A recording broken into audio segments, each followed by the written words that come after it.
우리가 마음을 열고 주의 말씀을 경청하여 듣고 주의 말씀을 통해서 교회 생활을 어떻게 실행할지, 남은 인생을 어떻게 각자 잘 경영하다가 주님 앞에 설지, 각자 은혜의 말씀으로, 믿음의 말씀으로, 또 구원의 말씀으로 잘 받아들일 수 있도록 주의 성령께서 운행해 주시기 바랍니다. 주의 성령께서 심령과 마음속에 조금만 임재하시고 지표를 주장해 주시기를 주의 이름으로 기도합니다.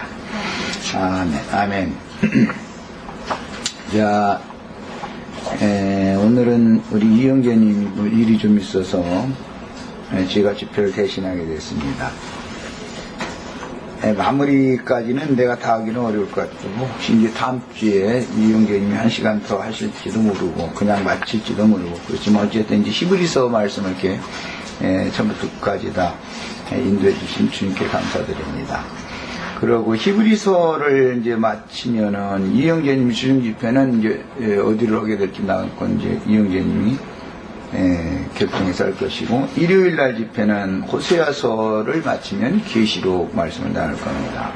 히브리서를 이제 이렇게 잘 들었던 분들은 계시록 말씀을 나가는데 연결고리를 잘 이렇게 낀 거기 때문에 쉬울 텐데, 주중 집회 참석을 좀 그렇게 많이 하기를 바랬던 것은 사실은 내가 일요일 날 집회에 계시록 말씀을 이제는 좀 나누고 싶은 생각이 있어서 히브리서를 주중 집회 하자고 이렇게 제안을 했던 건데, 히브리서 말씀을 오늘은 뭐 많이 나가는 것보다 전체적인 개략을 정리를 잠깐 해드리는 시간을 갖겠습니다.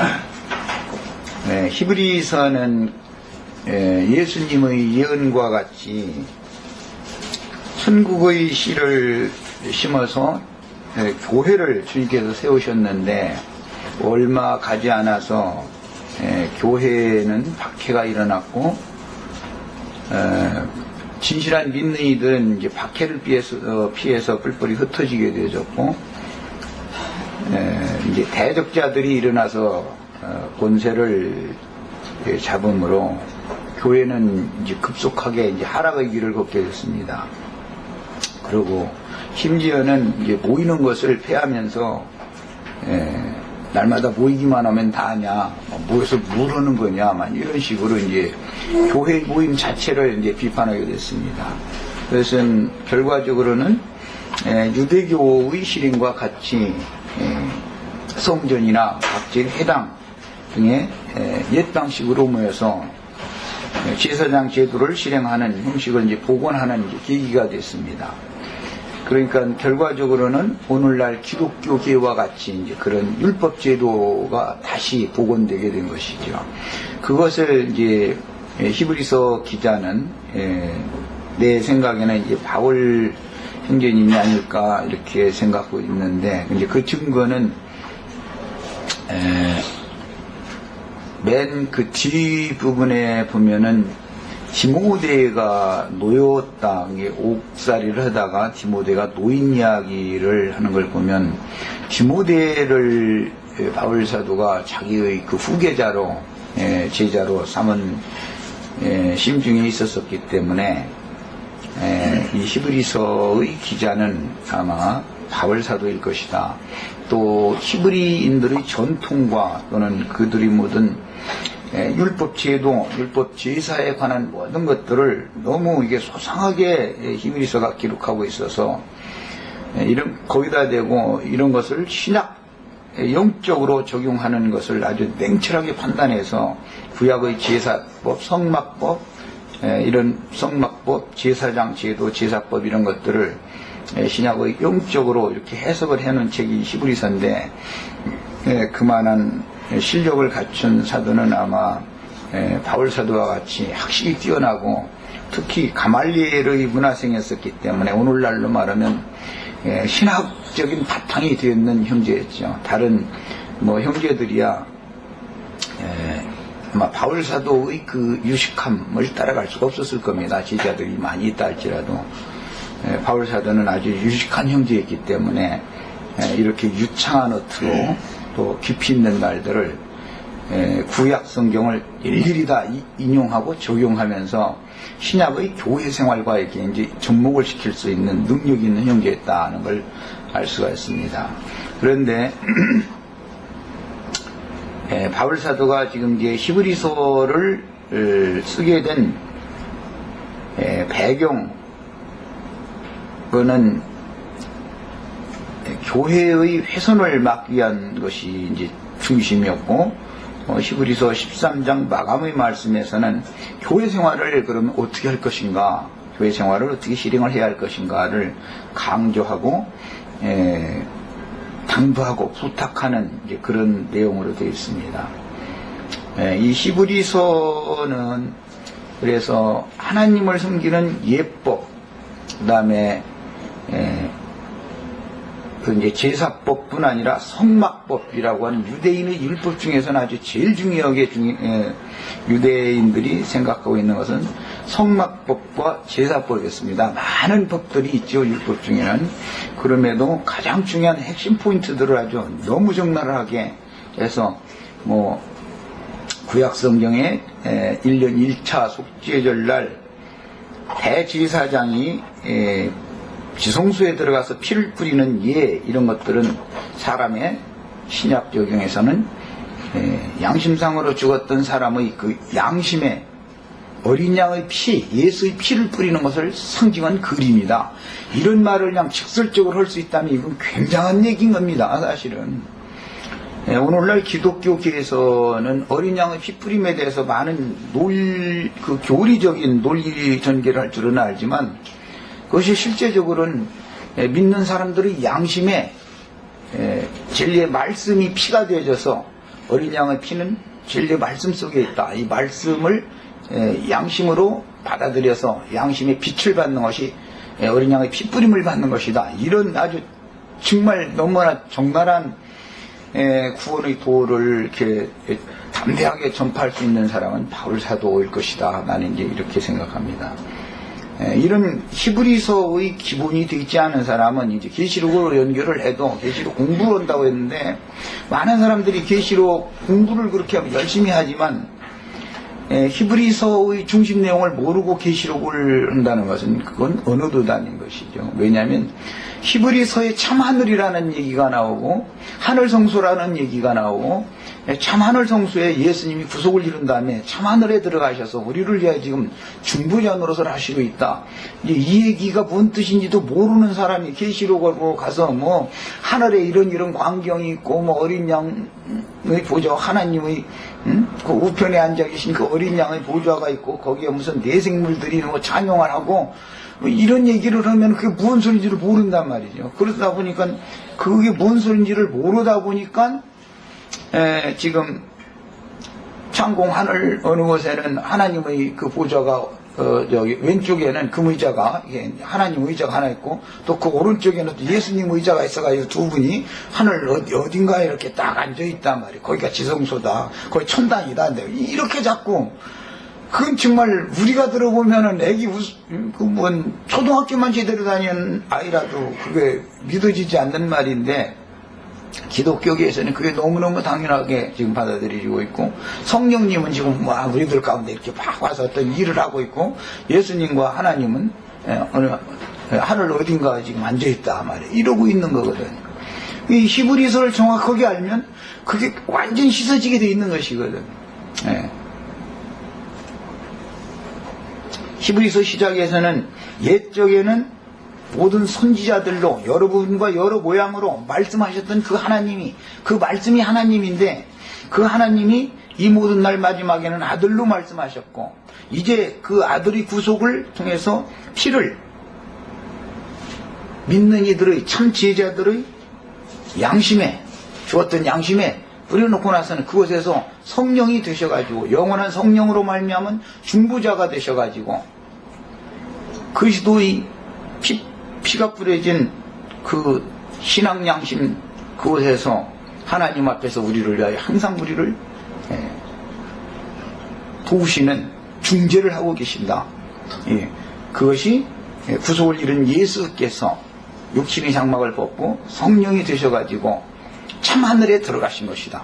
이렇게 설명했단 말이에요. 그 참하늘이라는 것은 하나님 자신이고, 아버지와 아들은 성령을 통해서, 피 뿌림을 통해서 믿는 이들의 신앙 양심에 지금 현재 임하여 계시다. 이런 것을 증거하는, 소위 말하자면 삼일체 교리를 완전하게 무너뜨려버리는 이런 너무너무 놀라운 기록들이 이 히브리서의 중심 주제인데, 이런 것이 해결되지 않은 상태로 계시록을 가면, 계시록은 맨 하늘의 얘기를 하고 있는데 하늘이 무슨 창공 하늘이다라는 생각을 갖고 있으면 계시록을 백만 공부하면 뭐합니까? 그래서 내가 계시록을 다루기 전에 히브리서를 하자고 했던 겁니다. 히브리서를 지나고 나면 히브리서가 말하고자 하는 핵심 포인트를 우리가 오늘 잘 정리를 하셔야 되겠어요.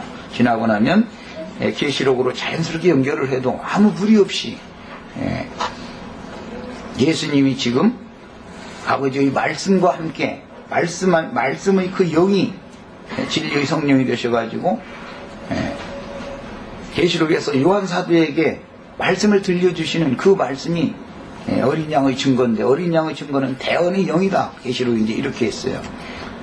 그러면 대언의 영이 들려주는 소리가 주님이 오시는 나팔 소리단 말이에요. 이건 이제 일곱 나팔, 일곱 대접 이야기 이제 연결을 하는 거예요.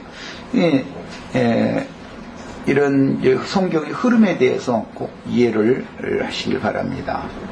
그리고 내가 더 나가는 것을 말씀을 나누면은 이제 우리 이영재님이 하시던 집회이기 때문에 혼란이 올 수도 있고, 그러니까 오늘은 이렇게 큰 윤곽적인 얘기를 드리는 겁니다.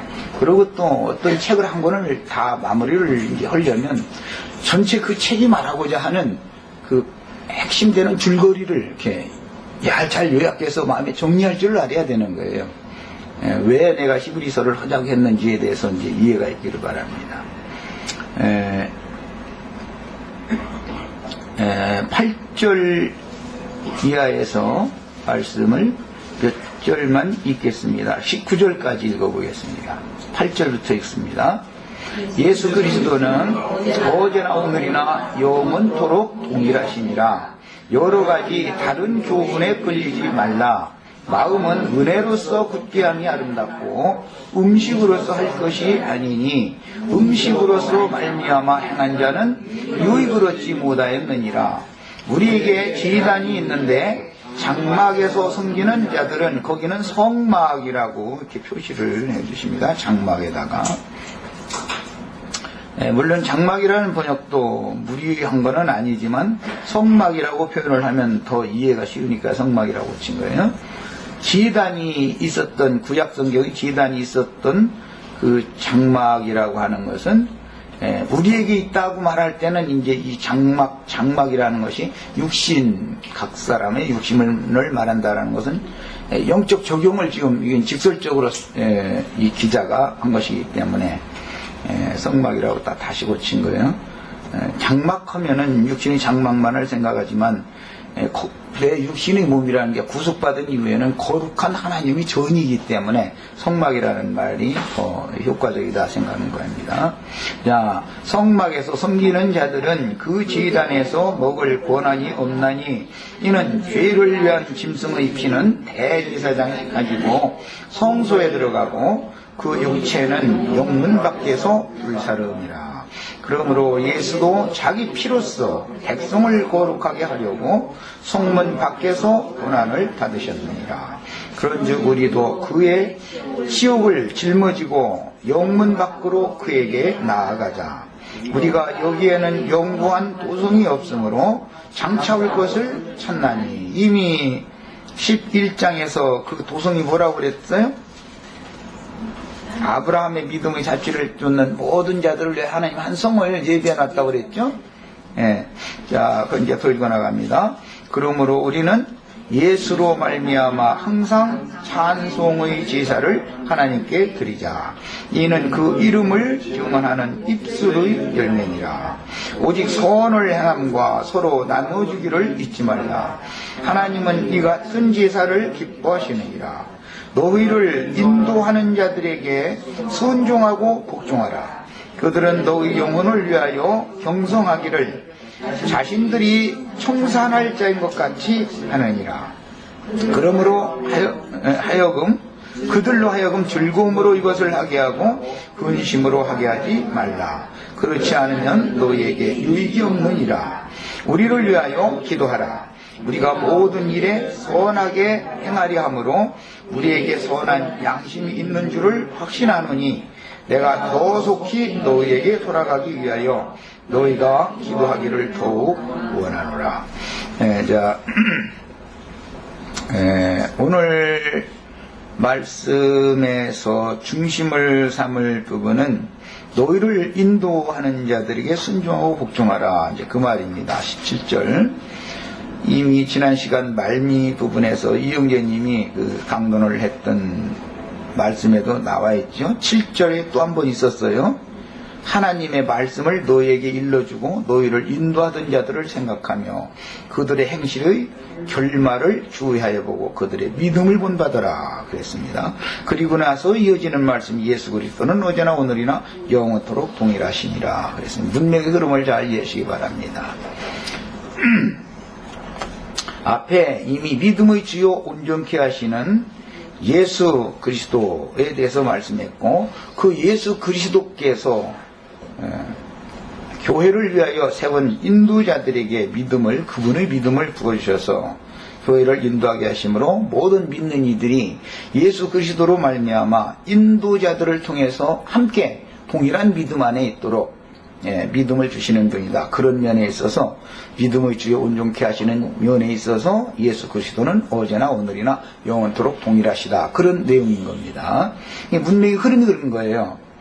앞에는 하나님의 말씀을 너희에게 일러주고 너희를 인도하던 자들을 생각하며 그들의 행실의 결말을 주의하여 보라. 그들의 믿음을 본받으라. 그러니까 그들이 믿음의 행위를 본받으라 그 말이에요.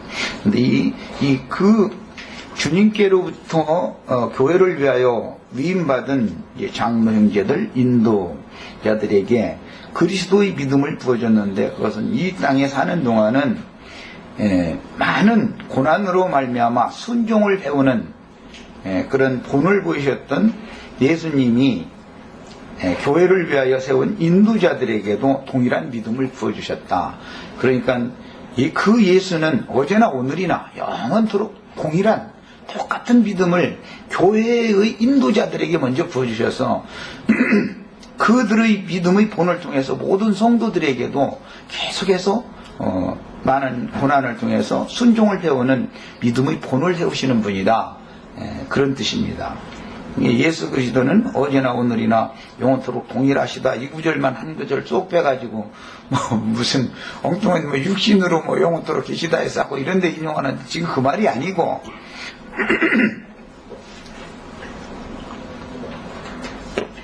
예수님이 믿음의 주요 온전케 하시는 분이신데 아브라함의 믿음의 자취를 쫓는 모든 믿음의 후사들 그들에게 동일한 믿음을 주셨던 것처럼 최후로 현세에서 교회의 양무리를 위하여 인도자로 세우신 그에게 믿음의 선진들이 받았던 동일한 믿음을 부어주시는 분이다. 예수님이 믿음의 그 선구자이고 믿음의 길을 가신 선구자이고 교회의 인도자들에게 그 믿음을 동일하게 매 세대마다 부어주신다. 믿음은 바라는 것도 실상이요 보지 못한 것들이 증거요 이런 얘기를 했던 11장에서 이미 근거를 삼아가지고 여기까지 끌어온 겁니다. 이 말을 잘 이해를 하시면 우리들은 이제 금방 분별을 할 수 있습니다. 예수님이 앞서서 본으로 가신 그 길을 따라가셨던 믿음의 증인들의 길을 내 영혼을 주님께로 인도해주는 목자의 책임을 지고 있는 인도자가 과연 동일한 믿음의 그 본을 보이는 사람인지 아니면 구약 율법 제도를 실행해서 사람의 손으로 지은 전에서 모세의 제자를 자칭해가면서 율법 제사장으로 다니면서 헌금이나 받아 먹으려고 하는 짓인지를 구분이 딱 오는 것이죠. 성경을 읽을 때는 이제 이런 흐름을 잘 이해를 하셔야 되겠습니다. 근데 이런 데에 대한 눈이 열리지 않기 때문에 신앙생활을, 교회생활을 이렇게 사도가 많은 걸 말씀하신 다음에 마무리 부분에서 이렇게 교회생활을 어떻게 실행할 것을 당부를 하고 있지만 이게 무슨 말인지를 모른단 말이에요. 사람들이. 가르치는 사람 자신이 이런 그 말씀의 흐름에 대한 이해가 없으면서 누구를 가르치니까 사람들이 말씀을 생전 성경 공부한다고 많은 사람들이 하고 다니지만은 히브리서의 흐름에 대해서 한번 당신 그러면 한번 증거 한번 해봐라 그러면 그냥 한번 하거나 또 묵묵부답이거나 또 우리는 이런 사람이 되시면 안 되겠어요. 어떤 책을 시작해서 마치면 그 책의 부분이 왜 히브리서의 연결성, 디모데서, 디도서 마친 다음에 그 목회서신 마친 다음에 히브리서로 연결을 했을까? 이것을 알아야 되겠고 하나님의 말씀이라는 것은 어떤 흐름이 반드시 있는 것이다 라는 것도 이해가 해야 되겠고 말하고자 하는 히브리서의 중심 주제를 알고 있어요. 다음 책에 연결을 할 때 왜 그렇게 연결을 하는지를 야고보서로 이어지죠. 히브리서 다음에는 동일하게 히브리서의 중심 주제가 믿음의 본을 보이고 믿음으로 행하라는 것에 강조점을 뒀기 때문에 야고보서로 이어지는 것은 목회서신이 지금 이어지고 있는 중인데 야고보서로 이어지는 건 믿음으로 행하라는 거예요. 율법으로 행하지 말아라. 율법 행위는 사람을 구원하지 못한다. 이 말씀이 흐름이 그런 겁니다. 연결이 자연스럽게 되는 거죠. 그 다음에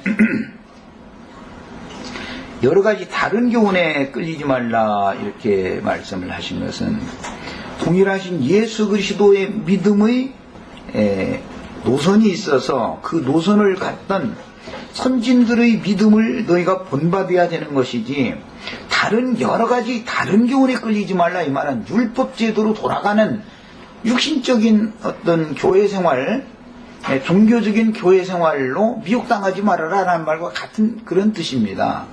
여러 가지 다른 교훈이라는 것은 첫째는 사람의 손으로 성막을 건축해야 된다는 거. 그 다음에 레위 계열 중에서도 아론의 직계손만이 제사장 노릇을 하는 것처럼 특별한 제사장 제도를 세우는 거. 이런 것들은 이미 주님께서 다 개혁했단 말이야. 개혁하실 때까지는 맡겨둔 거였지 않냐 말이야. 지금부터는 모든 성도들이 믿음의 본을 보이신 아브라함의 믿음의 자취를 쫓은 믿음의 선진들을 위하여 한 성을 예비해 두셨으니까 그 성에 가는 것이 인생의 목적이니까 여러분들도 동일하게 그 믿음을 본받아라. 예수 그리스도 믿음의 주요 온전케 하시는 이시며 현세에서 앞서가신 아브라함의 믿음의 자취를 쫓는 사람을 하나님이 교회를 위하여 세워놨는데 그 사람이 누구냐 너희를 말씀을 가르쳐주고 인도하던 자들이다. 그들의 믿음을 유심히 잘 살펴보고 본받아라. 지금 이렇게 분명히 흘러가는 거예요. 내가 지금 말하는 의도 다 아시겠죠? 이런 것을 잘 살펴보라는 거예요. 그래서 여러 가지 불필요한 성경의 어떤 의도를 버리고 불필요한 여러 가지 교훈에 끌리지 말라. 이것은 율법 제도를 다시 복원하고자 하는 자들이 교회를 무너뜨리기 위해서 교회가 자꾸 이렇게 훼손을 있기 때문에 그것을 방지하기 위하여 히브리서 자체를 쓰게 된 겁니다. 원래 배경이. 이런 큰 중점을 이해를 하셔야 되겠어요. 여러 가지 다른 교훈이라는 것은 첫째는 사람의 손으로 성막을 세우는 것이고 그 다음에는 율법 제사장 제도를 행하는 것이고 그 다음에는 율법 제사장 제도를 행하면 당연히 발람과 니골라당의 행위를 그 율법 행위를 하게 마련이고 그 다음에 이제 율법 제도를 들이오다 보니까 여기 오늘 말씀에는 음식을 가려 먹는 것으로 하지 말고 믿음으로 해라 이랬는데 아마 이 히브리서 기자가 이 말을 하게 되는 배경에는 아마 자신들이 음식을 가려 먹는 이야기를 할 때 자신들이 제사장으로서 제단에서 나는 음식은 당연히 레위인들은 제단에서 나는 것을 먹었으니까 우리는 당연히 여러분들에게 헌금을 받아서 하는 건 너무 당연하다. 이제 이렇게 해서 교회를 훼손했겠죠. 그러니까 그런 교훈에 휩쓸리지 말아라. 그 얘기를 한 거예요, 사실은. 그래서 말씀이 이제 이어지기를 뭐라고 했냐면 음식으로 말미암아 행한 자는 유익을 얻지 못했다. 그 영혼에 무슨 율법 제사장 제단에다 바치는 육신적인 양고기, 염소고기, 소고기 그거 먹고 산다고 해가지고 그 사람들이 본인이 그 백성들을 책임지고 하나님 앞에 가서 그 백성들이 모든 죄를 자기가 계산, 오늘 말씀이 청산이라고 번역이 됐죠.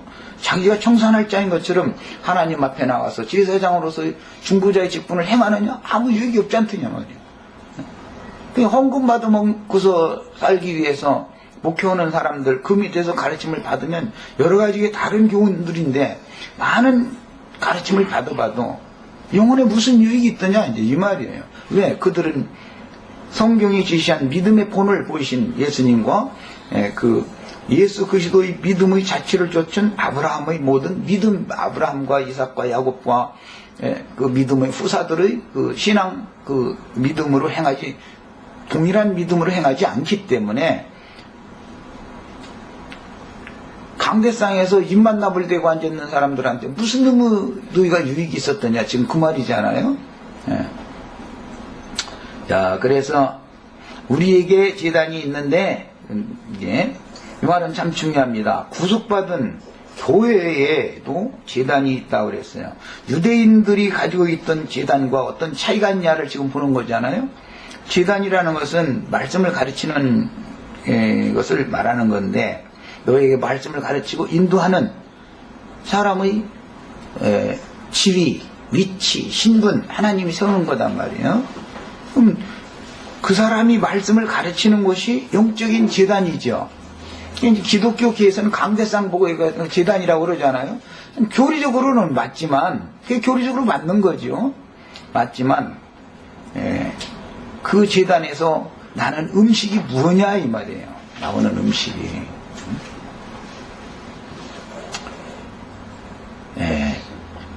어떤 제단에서 말씀을 가르치는 자들은 율법 음식을 강조할 것이고 어떤 제단에서 말씀을 가르치는 자들은 영적인 음식을 당연히 강조해서 먹여줄 거기 때문에 동일한 제단이라 할지라도 히브리서 기자가 말하는 바로는 다르다는 것이죠.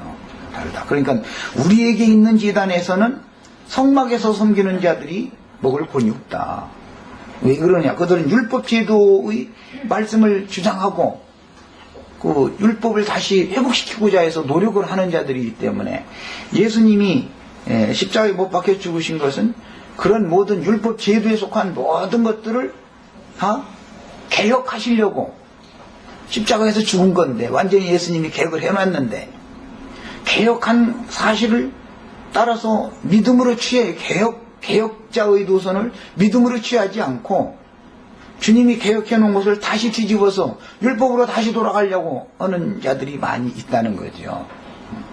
네, 그런 사람들은 우리에게 있는 제단에서는 먹을 권이 없다. 그들의 제단과 우리의 제단은 다르다. 지금 이 말을 하는 것이죠.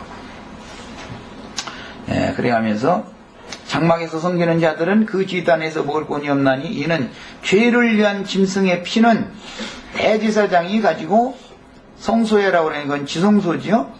대제사장은 지성소에 피를 뿌리러 들어가는 거니까 지성소에 들어가고 그 육체는 영문 밖에서 불사르기 때문이다 그랬어요. 자, 이것은 율법 제도에서는 붉은 소의 피를 가지고 대속죄절날 지성소에 가서 뿌리는 겁니다. 대제사장이. 그런데 그것은 육신을 입고 세상에 오셔서 붉은 소라는 건 상징입니다. 죄의 육신을 가진 하나님의 종이다 라는 뜻이에요. 붉은 소. 그래서 반드시 속죄절날 잡는 소는 붉은 소를 잡는다. 레위기 16장 그 강론할 때 제가 그 얘기했었죠. 반드시 붉은 소를 잡는 거다. 예. 흰 색깔이나 얼룩진 것이나 뭐 누렁이 소나 여러 가지 이 소 옷 색깔이 있지만 털 색깔이 있지만 반드시 붉은색을 띠는 소를 잡는 건 이유가 있다. 그것은 죄가 있는 육신의 모양으로 오신 예수님을 상징하는 거다. 하나님의 본체로 치지만 하나님과 동등됨으로 이럴 것을 취하지 않고 종의 신분을 가져서 죄 있는 육신의 모양으로 오셔서 십자가에 못 박혀 죽으신 것은 영문 밖에서 그 가죽과 똥과 그 안에 있는 모든 제6이라는 것은 다 불살라지고 피만 받아가지고 지성소로 들어가는 거예요. 이것이 이제 속죄절날 속죄제를 드리는 윤리에 있었기 때문에 이 히브리서 기자는 그런 제사법을 너무 잘 알고 있었기 때문에 이제 지금 이 얘기를 하는 거예요. 그런데 율법 제사 장로릇을 복원하려고 하는 사람들은 짐승의 붉은 소로 제사 드리는 제도를 예수님이 패버리고 계획을 다 이미 해놨고, 예수 그리스도가 십자가에서 못 박혀 죽음으로 인해서 모든 율법 제도의 제사가 끝났음에도 불구하고 자신들은 음식을 우리가 먹을 수 있다고 주장을 해가면서 제육을 아무거나 막 먹으려고 그런다는 거예요. 속죄제 제육이라는 것은 절대로 제사장이 먹는 게 아닙니다. 화목제 제육만 먹는 거죠. 예? 속죄를 위하여 드리는 제육이라는 것은 불살려서 하나님께 드리는 거예요. 각을 쳐가지고 불살려서 연기를 하늘로 이렇게 냄새와 연기를 올려보내가지고 하나님이 잡수시는 것이지, 사람이 그 제육을 먹는 게 아님에도 불구하고 강대상에서 설교하고 나서 헌금 주머니 돌리는 짓을 해서, 그것이 구약의 율법 제도 안에서 제단에서 나는 음식물을 제사장이 먹었던 그것을 복원하는 짓이다 이거예요. 그것은 강대상에서 설교 몇 마디 해주고 나서 헌금 주머니 돌려가지고 그걸로 먹고 사는 거예요. 이게 아니다 이 말이에요. 그런 거 여러 가지 불필요한 교훈에도 이는 미혹당하지 말아라 얘기예요. 이게 참 굉장히 어려운 얘기죠. 그러니까 제육이라고 하는 것은 영문 밖에서 반드시 불살라졌는데, 오늘 말씀에서 실제적으로는 그 육체는 영문 밖에서 불사른다. 그래서 예수님이 십자가를 치고 영문 밖으로 나와서 거기에서 십자가 못 박혀 죽은 것이 제사의 완성이다, 속죄제의 완성이다, 이걸 말한 거예요. 이것을 우리는 이제 믿음으로 행하는 거죠. 그러면 믿음으로 행한다라는 말은 그 믿음의 주인께서 주신 믿음을 얻은 교회를 위한 인도자들, 장로 형제의 그 믿음을 본받으라 앞에서 그렇게 했는데, 그 말은 본인도 예수님이 그에게 남겨주신 그가 짊어져야 될 남은 고난이라고 하는 몫을 자신의 육체에 채워가면서 땅에서 예수님이 고난받으며 순종을 배웠던 그런 본의 길을 같이 가면서 말씀을 가르치는지, 그 제단에 우리가 있는지, 아니면 본인은 손 하나 갖다 가지 않고 보세의 자리에 앉아서 입만 나불대고 앉았는 그런 제단 앞에 우리가 모여 있는지, 이것을 잘 분별해라, 지금 얘기를 하는 거예요. 우리 시체들은 충분히 이해가 될 거예요. 기독교계 사람들 중에 이런 얘기하면 그 사람들이 지금 우리가 무슨 얘기를 나누고 있는데 어떻게 알겠어요 이게. 자기네들의 생활이 다른데, 그들은 우리 제단에서 나는 것은 그래서 먹을 권이 없다는 거예요. 먹을 권이 있으나 마나 간에 여기 와서 앉았으면 그러면 예배당도 짓지 말고 목사도 하지 말고 다 그럼 다 그거 하지 말란 말이, 하지 말라는 뜻이에요 지금 여기서는요. 성경이라는 그런 제도를 폐했다며. 예수님이 그 전부 율법 제도에 관한 것은 이미 다 폐해버렸다 이거. 여러분은 예수 그리스도를 통해서 이루시고 그 교회를 구속하신, 피로 사신 교회를 위하여 세운, 하나님이 세운 인도자가 어떠한 믿음을 보이면서 주님의 길을 그대로, 주님이 그 좁고 협착한 길을 갔을 때 앞서가신 주님을 뒤따라가는 믿음의 모든 본을 보였던 아브라함의 믿음의 사치를 쫓는 이 사람들이 당신들의 인도자인 길을 그걸 잘 살펴야, 그가 인도를 해야만 반드시 하나님께서 예비하신, 오늘 말씀에도 나왔죠, 한 성에 너를 반드시 들어가게 해줄 수 있다라는 걸 지금 말하고자 하는 거예요. 그렇지 않으면은 성 밖에 있게 되는 것이기 때문에 그런 거예요. 그래서 우리에게는 구원이 없느냐고 떠들지만, 진리를 알면 그들에게 구원이 없는 게 아니라, 구원이 없는 사람들도 내가 보기에는 한 90% 이상인 것 같고, 약간의 구원이 있는 사람들이 있겠지만 그들은 생명이 너무 어리기 때문에 신부의 자격이 없다 이거예요. 홀리게한테 청년 예수가 홀리게한테 장가들면 어느 천년에 그놈 보고 다시 길러가지고서 또 부부생활을 하고 깐나리기한테 혼인을 하려고 이렇게 오래 기다리시는 건 절대 아니죠.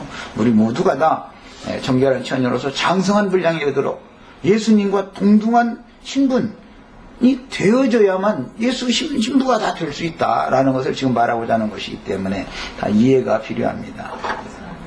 그 다음에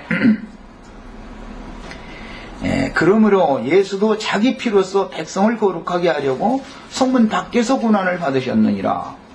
구약시대에는 황소의 피로 제사를 드렸지만, 황소라는 것은, 붉은 황소라는 것은 죄의 육신을 상징한 거다라는 걸 이미 말씀드렸어요.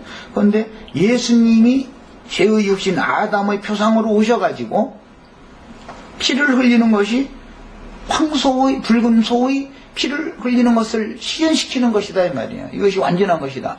그러니까는 황소 잡아서 제사를 드리는 것은 너무 피상적이고 객관적인 것이었잖아요.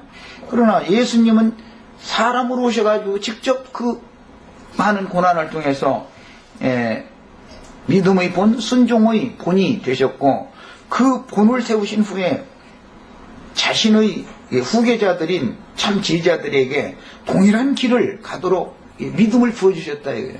그래서 그 예수 그리스도는 그분이 주시는 그 믿음의 길, 그 생명길이라는 것은 어제나 오늘이나 예수 그리스도는 동일한 분이다. 뭐가 동일하냐? 육체로 오신 이상은 하나님의 아들이시고 하나님이시지만 하나님과 동등됨을 취하는 게 아니라 종의 신분을 취해서 죄 있는 종의 모습으로 와서 순종함으로 죽기까지 복종한 이 믿음을 본받는 인도자가 우리들의 모임, 우리들의 교회 생활의 인도자가 과연 예수님의 믿음의 길을 쫓아가는 믿음의 행위를 믿음으로 행하는 사람인지를 잘 살펴봐라. 그 얘기가 중심인 거예요. 그래서 히브리서 13장에는 3번이나 그 말씀이 강조되고 있습니다. 이제 이번에는 그 강조점이기 때문에 읽어보겠습니다. 7절 읽습니다. 하나님의 말씀을 너에게 일러주고 너희를 인도하던 자들을 생각하며 그들의 행실의 결말을 주의하여 보고 그들의 믿음을 본받아라. 그리고 나서 예수 그리스도는 어제나 오늘이나 동일하다. 그들에게 믿음을 주시는, 믿음의 주요 또 온전케 하시는 그 예수는 어제나 오늘이나 동일하다. 그 말은 주님 자신이 그 길을 앞서가셨고 너희를 위하여 말씀을 일러주고 인도하던 자들에게 동일한 믿음을 부어주셨다. 우리의 제단에는 이러한 말씀을 가르치는 인도자가 세워져야 된다 이 말이에요. 그리고 오늘 읽은 말씀 앞에 17절에도 또 나와 있습니다. 너희를 인도하는 자들에게 순종하고 복종하라. 그들은 너희 영혼을 위하여 경성하기를 자신들이 청산할 자인 것 같이 하느니라. 뭘 청산하는 거죠?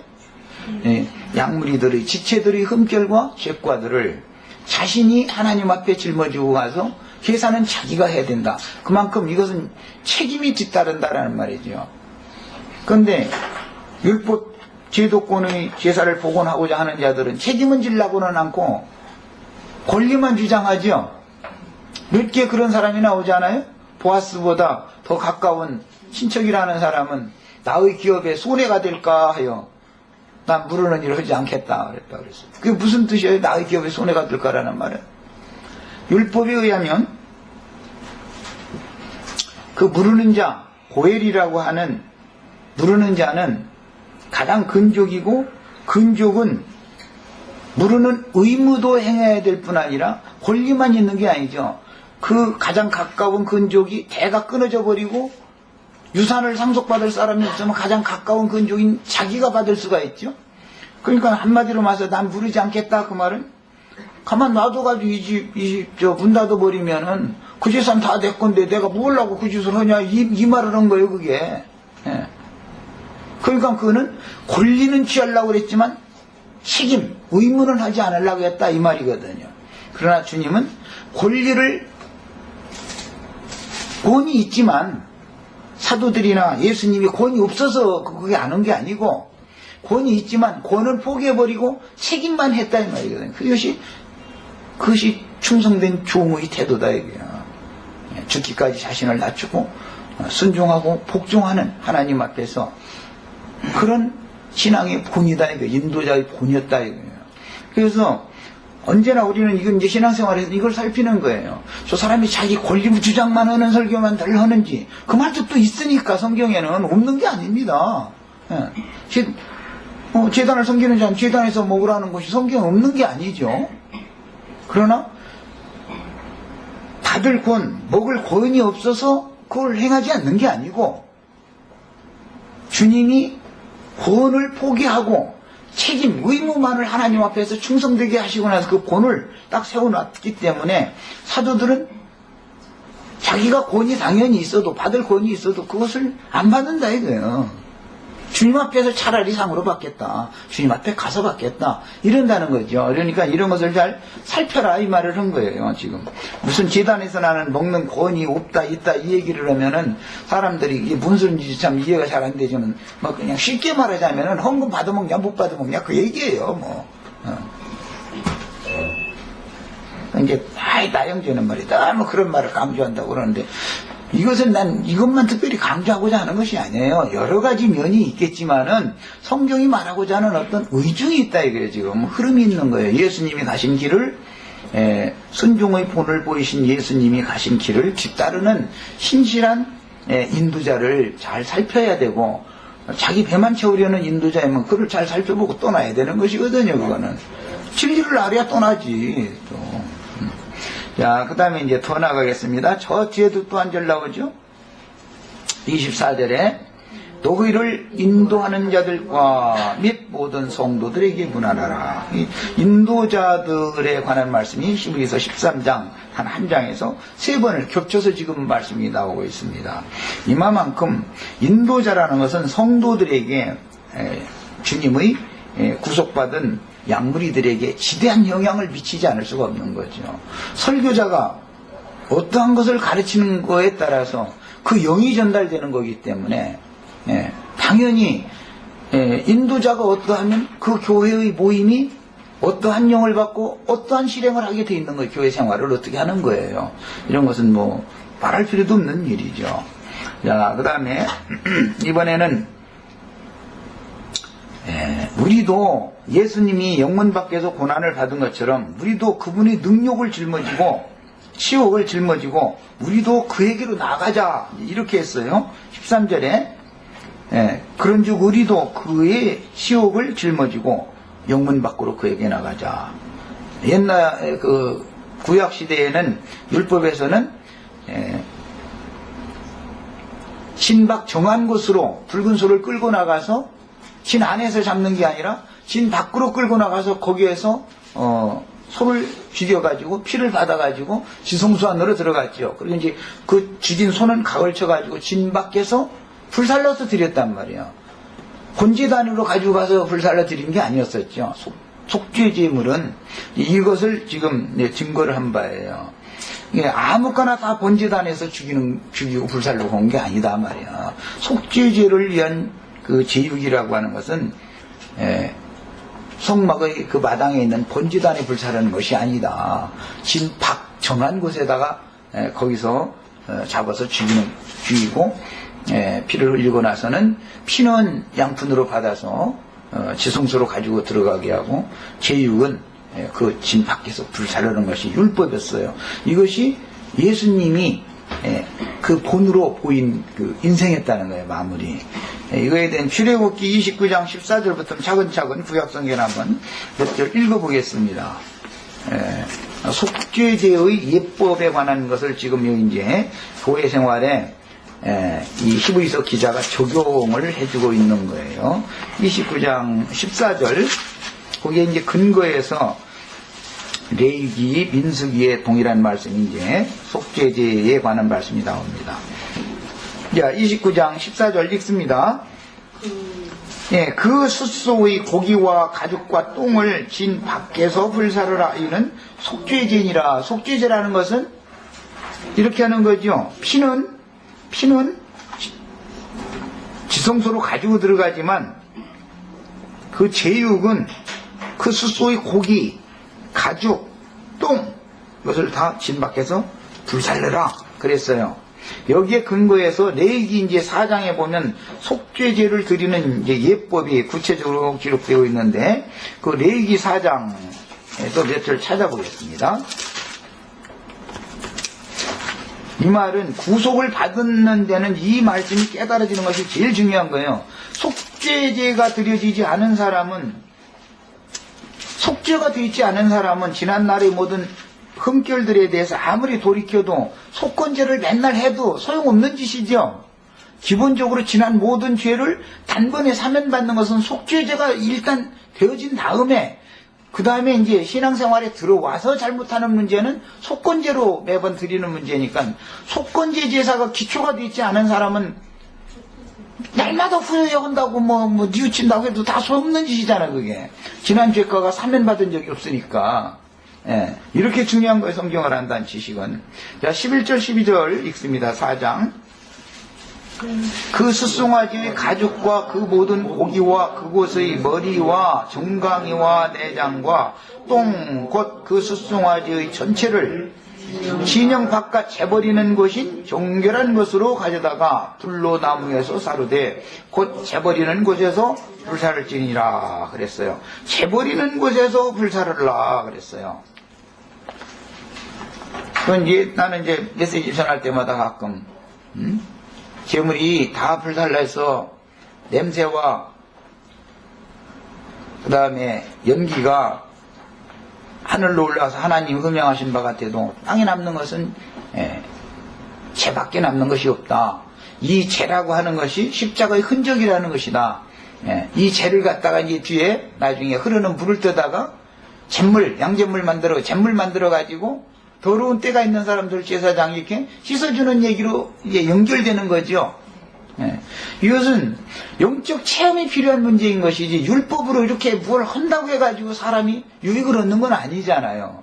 본인이 하나님 앞에서 그런 은혜를 입고 그런 잿물로 씻음을 받은 적이 있어야 된단 말이야. 말라기서에 보면 제사장들을 잿물로 씻어줄 거라고 그래서 제사장들이 남 씻는다고 하는데 하나님께서는 잿물로 내가 제사장들을 씻어준다고 그랬잖아요.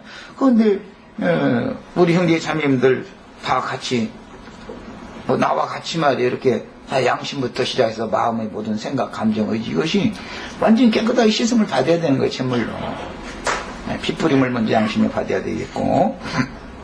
야, 그 다음에 민수기 19장에서 몇 절 읽겠습니다. 3절부터 5절까지 읽겠습니다. 민수기 읽습니다. 민수기 19장 3절부터 5절 읽습니다. 2절부터 읽어야 되겠다.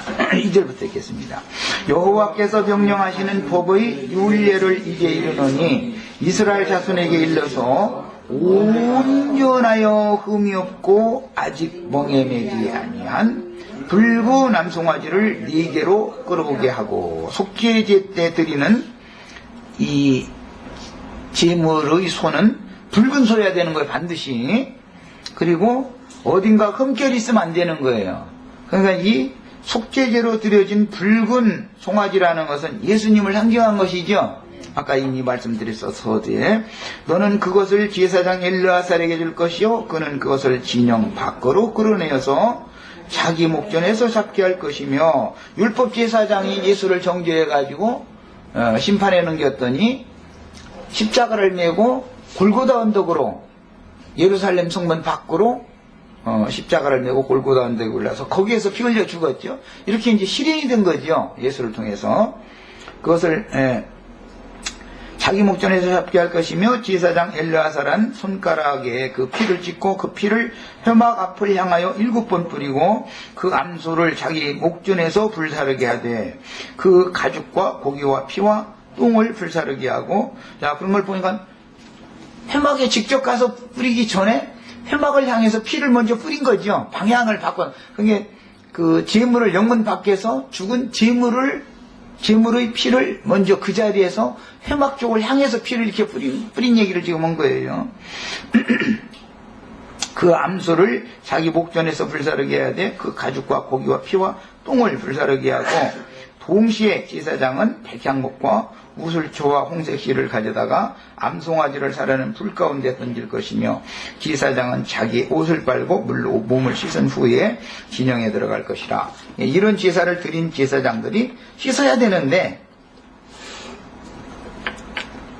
씻어주려고 그러면 자기는 이미 깨끗하다고 난 당신이 씻어주는 거 싫다고 거부하죠. 주님께서 되도록이면은 많은 목회자들을 이렇게 얻어서 말씀을 전할 때 잘 받아들이는 사람들을 만난다면 참 효과적일 텐데 목회하던 사람들은 내가 보기에 전도하기가 참 쉽지 않아요. 너무 안타까운 일이죠. 그 사람들은 이미 지식 같은 것을 많이 성경을 아는 지식을 이미 많이 구비한 사람들이니까 영적으로 이걸 잘 적용만 한다면 얼마나 효과적이겠어요. 그런데 그렇게 안 되는 것이 너무 안타깝죠. 자, 그 다음에 이제 더 문맥을 따라 읽어나가겠습니다. 그래서 그러므로 예수도 자기 피로 백성을 거룩하게 하려고 성문 밖에서 고난을 받으셨느니라. 12절 13절 읽어갑니다. 그런즉 우리도 그의 치욕을 짊어지고, 십자가는 치욕이지요. 예수님이 육신적으로 십자가 지고 갔잖아요. 그런데 이 히브리서 기자가 그 십자가를 치욕이라고 해석했잖아요. 개역 성경 이전에 사용하던 그 성경에 능욕이라고 그랬어요.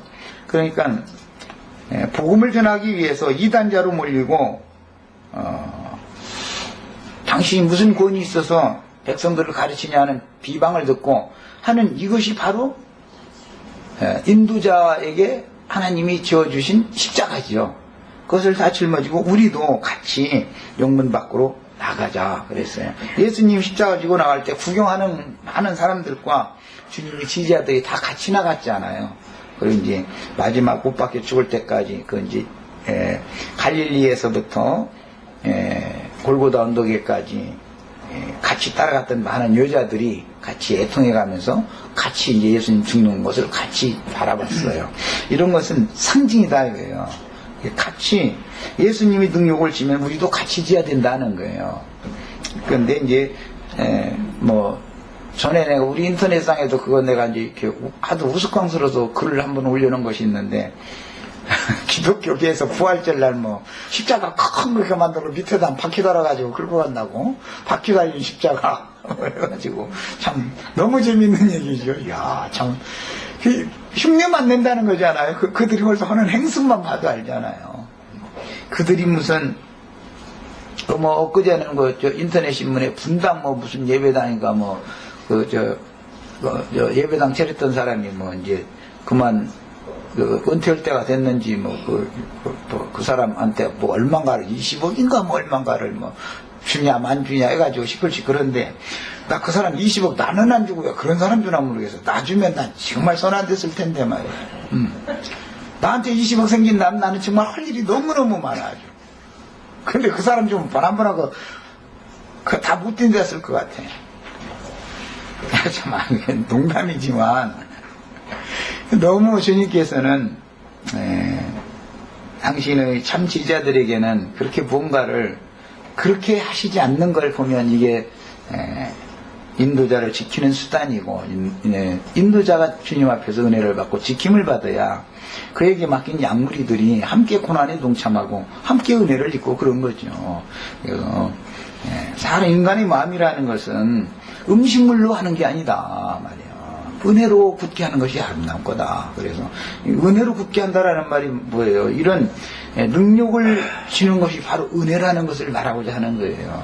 능력을 주실 때 참담한 마음이 들고 고통스럽고 그때 주님의 은혜가 더 크게 역사할 수가 있는 거거든요. 요즘에 이제 현실적으로 보면 우리 정자매가 지원이 동서남북 방향구분도 못하고 저러고 좋다고 소리 지르고 있는 거 저거 데리고 있을 때 참담할 때가 좀 많이 있겠지. 그때 은혜가 있는 거야. 그럴 때 믿음을 더 많이 이렇게 얻으셔야 돼. 믿음으로 사는 법을 배워야 된단 말이에요, 사람이.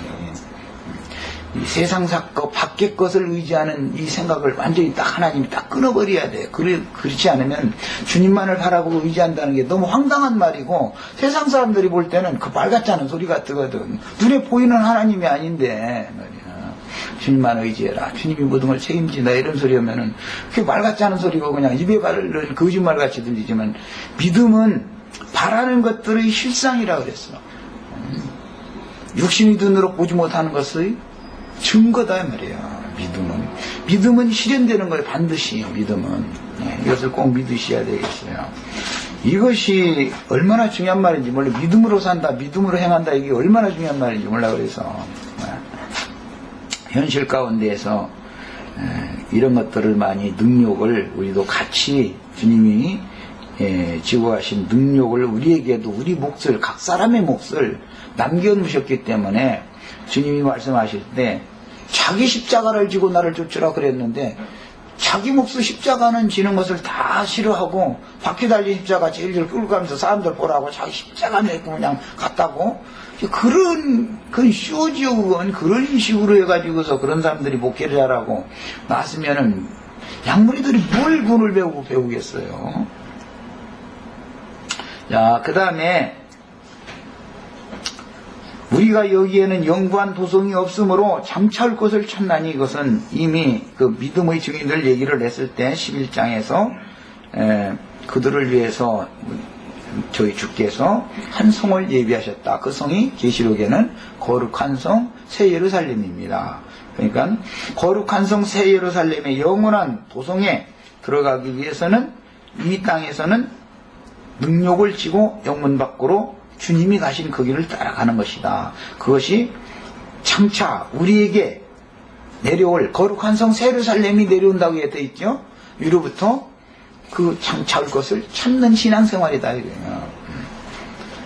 이것은 뭐 제가 계속 말하지 않아도 이 정도면 충분히 이해가 될 겁니다. 그러므로 우리는 예수로 말미암아 항상 찬송의 제사를 하나님께 드리자 그랬는데, 예수님이 앞서 그 길을 가셨는데 우리도 동일한 길로 인도하시는 것을 볼 때 주님 감사함으로 그 찬미의 제사, 능력을 질 때 찬송이 나온다는 것이 하나님이 받으시는 제사라는 뜻이잖아요. 그 다음에 이는 그 이름을 증언하는 입술의 열매니라. 오직 선을 행함과, 이 말씀으로 이어지는 것은 교회 생활을 어떻게 실행할 것인지를 당부하는 말이기 때문에 그런 거예요. 선을 행한다라고 그런 것은 인간적인 무슨 뭘 행하고 말고 이제 그것보다도 사실은 십자가를 지는 교회 생활을 신실하게 하는 거예요. 또 서로 지체들이 서로 사랑으로 위로하고 격려하고 이렇게 하는 거예요. 주님과 지휘자들이 생활했던 그런 신앙생활을 우리가 이 땅에서 실행하는 거예요. 그것이 선을 행하는 거예요. 그 다음에 하나님은 이 같은 제사를 기뻐하시느니라. 너희를 인도하는 자들에게 순종하고 복종하라. 그들은 너희 영혼을 위하여 경성하기를 자신들이 청산할 자인 것 같이 하느니라. 이게 제사장이죠. 제사장의 직무가 뭐예요? 죄 있는 사람들의 모든 흠과 죄과들을 자기가 대신 짊어지고 하나님 앞에 나가서 내가 잘못 가르쳐서 나에게 맡긴 양무리를 내가 훈육을 잘못해서 양무리들이 이렇게 흠결이 생겼지만 이들을 다 용서해 주시라고 이렇게 하는 사람이 제사장이잖아요. 그런데 강대상에서 성도들의 죄과를 지적은 잘하지만 자신이 무슨 죄를 지고 있는지를 모르는 게 이게 참 문제죠. 육신적인 흠결이나 허물되는 것들이나 이런 것들은 사면을 받을 수 있는 범죄지만 그건 이웃치고 돌이켜서 그 버릇을 딱 끊어버린다면 용서받을 수가 있는 거예요. 그러나 예수님이 개혁해 놓으시고 완전케 해 놓으신 제사법이나 성막법이나 모든 그리스도의 법으로 모세율법을 그리스도의 율법으로 바꿔놨는데 무슨 성전이라 해가지고 예배당 건축하고 목사제도 다시 세우고 이렇게 하는 그런 죄는 사면을 받을 수 없는 완전한 죄를 범하는 것인데 이런 의식이 없다 이거예요. 이건 참 너무너무 놀라운 일이죠. 그렇다고 사람들이 또 육신적으로 또 도덕적으로 또 자신들이 뭐 성도들 막 이렇게 손각질 하면서 요구하는 것만큼 자신들은 깨끗하냐? 또 그것도 아니야 또.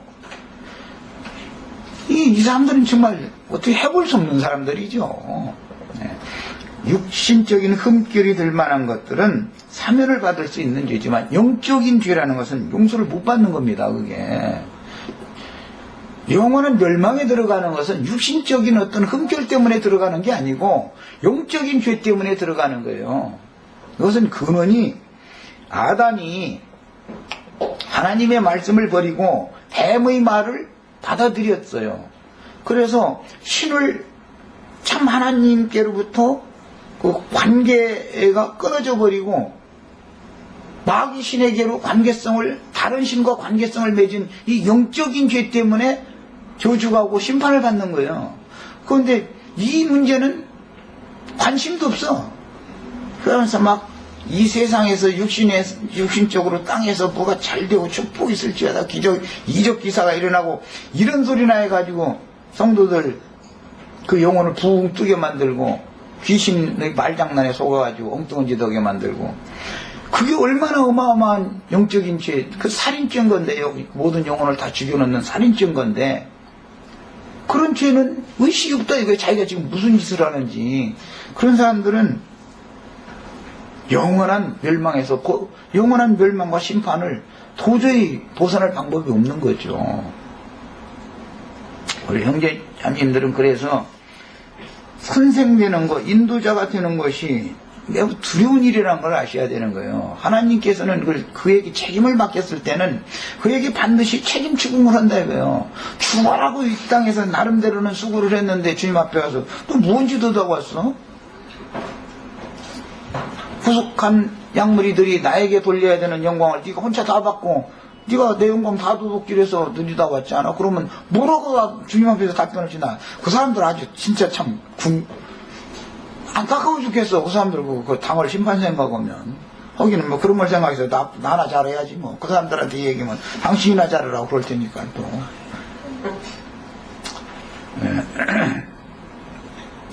그 다음에